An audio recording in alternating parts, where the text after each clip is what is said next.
بسم اللہ الرحمن الرحیم۔ السلام علیکم۔ کسی کو کیا علم تھا کہ سیموئل اور نینسی کے گھر پیدا ہونے والا یہ 7واں بچہ پوری دنیا میں انقلاب برپا کر دے گا۔ امریکہ کی ریاست اوہایو میں پیدا ہونے والا تھامس ایڈیسن 1093 ایجادات کرتا ہے، جس میں سے کئی ایجادات گروپ کی صورت میں اور کئی اکیلے ایڈیسن نے کی۔ بچپن سے ہی ایڈیسن سوال کرنے میں تیز تھا۔ وہ ہمیشہ سوچتا تھا کہ ایسا کیوں اور کیسے ہے۔ کسی بھی بات پر یقین کرنے سے پہلے اس کے پیچھے چھپی ہوئی وجہ تلاش کرتا تھا۔ اسکول جانے سے پہلے ہی ایڈیسن کی ماں نے اسے لکھنے، پڑھنے اور بنیادی سوالات حل کرنے سکھا دیے تھے۔ صرف 13 سال کی عمر سے ہی ایڈیسن نے کام کرنا شروع کر دیا۔ وہ مین روڈ کے اوپر اخباریں اور ٹافیاں وغیرہ بیچا کرتا تھا۔ اسے جو فارغ وقت ملتا اس وقت میں وہ سائنسی کتابیں پڑھتا۔ اسی دوران ایڈیسن کو ٹیلی گراف کو آپریٹ کرنے کا طریقہ کار سیکھنے کا موقع ملا اور 16 سال کی عمر میں وہ بالکل پروفیشنل ٹیلی گرافر بن گیا۔ ٹیلی گراف دراصل 19ویں صدی میں سب سے زیادہ استعمال ہونے والا آلہ تھا۔ اس میں تار کی مدد سے پیغامات ایک جگہ سے دوسری جگہ پہنچائے جاتے تھے۔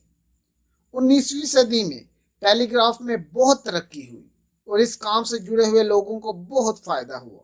ان لوگوں میں ایڈیسن بھی شامل تھا، جس نے 1868 میں بوسٹن جانے سے پہلے بہت سے شہروں میں کام کیا۔ 1868 میں ایڈیسن کو پہلا سب سے بڑا آرڈر ملا۔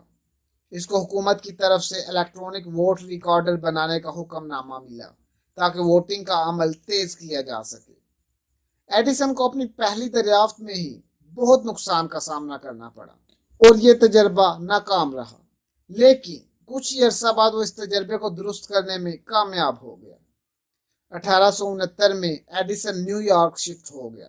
وہاں اس نے ایک بہت بڑی دریافت کی جو کہ یونیورسل اسٹاک پرنٹر کی تیاری تھی۔ اس طرح کی کچھ اور انوینشنز کرنے کی وجہ سے ایڈیسن کے پاس $40,000 جمع ہو گئے۔ ایڈیسن نے اپنا تمام تر سرمایہ ایک لیبارٹری کی تیاری میں لگا دیا۔ اگلے 5 سال تک وہ اسی لیبارٹری میں کام کرتا رہا اور بہت سی ایجادات کی۔ اسی دوران ایڈیسن کو اپنی شریک حیات بھی مل گئی اور اس نے شادی شدہ زندگی کا آغاز کر دیا۔ 1876 میں ایڈیسن نے محسوس کیا کہ اس کے لیبارٹری میں آپریٹرز کی کمی ہے اور اسے ایڈوانس کرنے کی ضرورت ہے۔ ایڈیسن نے اپنی یہ والی لیبارٹری بیچ دی اور نیو یارک سے 25 کلومیٹر کے فاصلے پر واقع میلنو پارک میں ایک گاؤں میں جدید ترین سامان سے آراستہ لیبارٹری کا قیام کیا۔ یہ اپنی طرز کی واحد لیبارٹری تھی۔ یہاں سے ایڈیسن نے دنیا کو بدلنے کا فیصلہ کیا۔ اس لیبارٹری میں آنے کے بعد سب سے بڑی دریافت ٹین دھات کی تہہ سے لپٹا ہوا فونوگراف بنایا، جس کی مدد سے آواز کو ایک جگہ سے دوسری جگہ بھیجا جا سکتا تھا۔ یہ پہلی مشین تھی جو کہ نہ صرف آواز کو ریکارڈ کر سکتی تھی بلکہ اس کو ریپروڈیوس بھی کر سکتی تھی۔ اس دریافت نے پوری دنیا میں تہلکہ مچا دیا اور ایڈیسن نے بین الاقوامی طور پر شہرت حاصل کی۔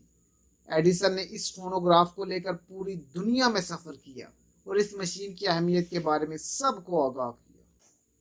اس کے بعد ایڈیسن کے لیے سب سے بڑا چیلنج بجلی پر چلنے والا انکینڈسنٹ بلب کی تیاری تھی۔ دراصل انکینڈسنٹ لائٹ کا مطلب ہے جلتا ہوا بلب یا جلتی ہوئی لائٹ۔ یہ آئیڈیا نیا نہیں تھا، اس پر پہلے بھی کام ہو رہا تھا، لیکن ایڈیسن نے اسے سستا اور گھریلو سطح پر استعمال کرنے کے لیے بنانا چاہ رہا تھا۔ اس بلب کو بنانے کے لیے ایڈیسن کو بہت ہی زیادہ مشکلات کا سامنا کرنا پڑا۔ دسمبر 1979 میں بجلی پر چلنے والے بلب کو لیب میں تیار کر لیا گیا۔ 1880 میں اس بلب پر یہ مہر لگ گئی کہ یہ صرف ایڈیسن کی ایجاد ہے۔ پھر ایڈیسن نے سوچا کہ گیس کی کھپت کو کم کرنے کے لیے بجلی کا استعمال کیا جائے۔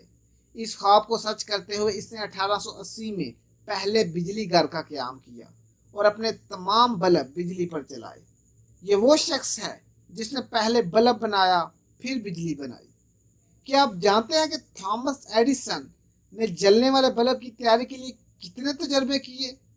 آپ یہ بات سن کر دنگ رہ جائیں گے کہ کوئی شخص اتنی دفعہ ناکام ہونے کے بعد بھی محنت جاری رکھتا ہے اور آخر میں کامیابی اس کے قدم چومتی ہے۔